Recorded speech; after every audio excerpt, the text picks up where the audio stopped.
பாடிட்டு இருப்பாங்க, அவங்களோட உட்காந்துருப்பாங்க. அந்த ஏரியாவோட கிளவி கிளவியில் அதுல தோல் போட்டு பேசிட்டு இருப்பாரு, பசங்களோட ரெண்டு பேசிட்டு இருப்பாரு. அந்த மாதிரி ஏரியாக்குள்ள வந்து ஒரு ஒரு குட்டி கதாநாயகன் மாதிரி அந்த ஃபுல்லா தோட்டம், இந்த ட்ரிப்ளிகன் ஃபுல்லா அந்த ஏரியாவில். அப்படி இருக்கக்கூடிய சேகர் வந்து கட்சியினுடைய மாவட்ட துணை செயலாளர், கழக பிரச்சார பாடகரார், அதிமுகவின் கழக பிரச்சார பாடகரார். அப்ப ஆல்ரெடி சேகருக்கு வந்து 2 மனைவிகள். மூன்றாவதா வந்து இவருடைய சேகருடைய இந்த ஹீரோயிசத்தை பார்த்து சேகர் மேல் விருப்பப்பட்டு கல்யாணம் பண்ணவங்க தான் அந்த மலர்கொடி. மலர்கொடி அட்வொகேட்னு இப்ப சொல்றாங்க. மலர்கொடி ஆக்சுவல் அட்வொகேட் கிடையாது முன்னாடி.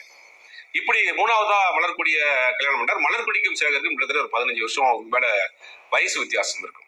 சேகரனுடைய அந்த ஹீரோயிசத்தை ஈர்க்கப்பட்டு கல்யாணம் பண்ணிட்டாங்க. 3 பேரையும் ஒரே வீட்டுல வச்சிருந்தார் சேகர். 3 மனைவிகளையும் ஒரே வீட்டுல இருந்தாங்க. First floor, second floor, third floor 3 பிளாக்லயும் ஒரே மனைவி 3 பேர் இருந்தாங்க. அந்த ஏரியாவில் இந்த மாதிரி கோயில் அரங்காவலர், கட்சி, அந்த மாதிரி ஒரு காலத்துல அவருடைய கிரைம் ரெக்கார்டு இருந்தாலும் அதுக்கு பிறகு ஒரு 10-15 வருஷம் ஆன்மீகம் அந்த மாதிரியான விஷயங்கள்ல போயிட்டாரு.